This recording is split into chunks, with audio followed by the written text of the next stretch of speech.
lebih baik laporkan ini ke Komisi Yudisial. Karena ini menurut saya ini pelanggaran etik.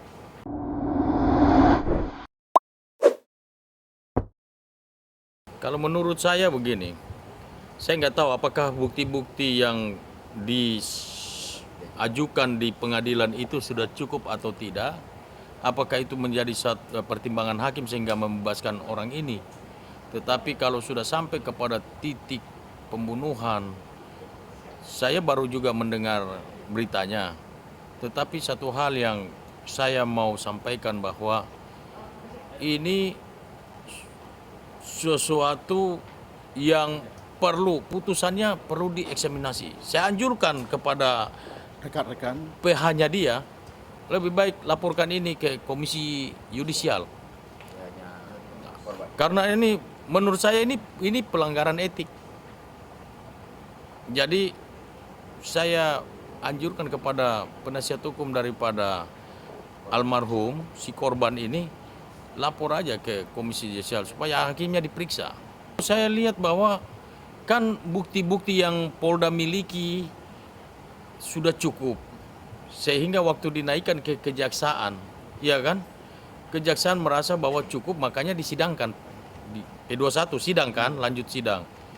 Nah, kalau bukti cukup lalu tiba-tiba divonis bebas, nah itu ada apa? Pertanyaannya, coba diperiksa. Makanya saya sarankan segera lapor ke Komisi Yudisial, PH-nya lapor ke sana supaya hakimnya diperiksa. Ini ada apa masalah? Bukan suatu kejanggalan lagi, tetapi sangat amat janggal gitu loh. dan mencurigakan. Dan mencurigakan, betul. Ini sudah ada barang bukti, sudah ada visum, otopsi. Kan kita, memang saya sudah lama baca berita ini, tapi baru saya ikutin lagi sekarang ini, baru dengar hari ini putusan bebas ini. Tapi kalau sudah ada barang bukti, sudah ada otopsi dan sebagainya, terus tiba-tiba diputus bebas, waduh, ini sangat disayangkan begitu. Jadi begini ya, sebenarnya kasus pembunuhan itu gampang kan memposisikan, mendudukkan, memprosesnya. Sekarang nih, TKP-nya ini kan sudah diolah oleh penyidik, ya, oleh pihak kepolisian, diolah TKP. Setelah diolah ke TKP ini kan dinyatakanlah bahwa korban meninggal. Tentunya kan dilakukan otopsi, ya kan? Dilakukan otopsi, dikumpulkan semua barang bukti yang akan dijadikan menjadi alat bukti yang sah, dikumpulkan saksi-saksinya, ya. Terus siapa tersangkanya? Ini kan pasti sudah terpenuhi pada saat penyidikan, karena ini nggak susah. Jadi saya kira penyidik pun ini udah terpenuhi, makanya itu di P21 dan C2 P21 tahap kedua baru diajukan ke pengadilan. Nah, diajukan ke pengadilan, apa dalilnya untuk membuat udah digugat dia dituntut 12 tahun ternyata divonis bebas. Ini agak aneh. Jika memang ini sudah terpenuhi 184 KUHP yang sah, ya, alat bukti yang sah, udah terpenuhi. Kalau ini dibebaskan, berarti ini yang membebaskan ini perlu dilakukan penelitian, pemeriksaan, apa permasalahan. Gampang membuktikannya. Kenapa gampang membuktikannya? Audit aja berkas perkara ini. Dia audit. Setelah dia audit berkas perkara ini, diposisikan kembali. Jika memang hakimnya yang nakal, ya sudah, tergantung siapa yang ngambil putusan untuk dia, sanksi untuk si hakim yang memutuskan bebas ini. Mudah sebenarnya, nggak ada sulit itu. Jadi yang sehingga pihak korban pun dan advokatnya, pengacaranya itu minta supaya itu bisa dibedah kasusnya kembali, ya. Saya kira mudah sebenarnya itu.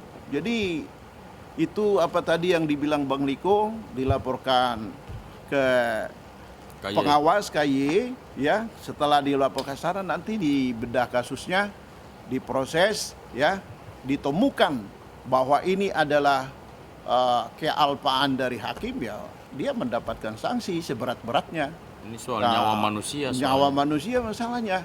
Ya. Dan bila perlu dia dipecat saja jadi hakim. Jadi Bang Niko sendiri ada pesan buat hakim yang membebaskan ini, Bang? Ya, saya berharap supaya hakim yang membebaskan perkara ini, ya jangan besok-besok menangani perkara, coba diteliti lebih lanjut.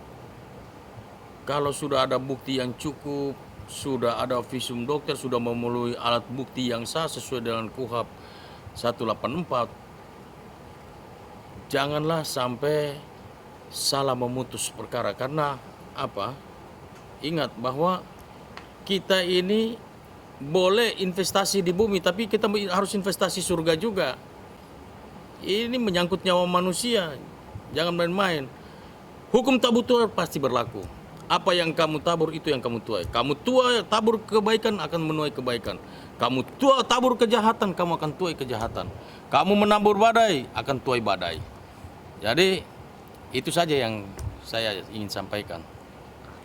Kak Hakim, kalau untuk keluarga korban sendiri, Bang, pesan dari Bang Niko Kili-Kili selaku PG, Bang, ada pesan, Bang?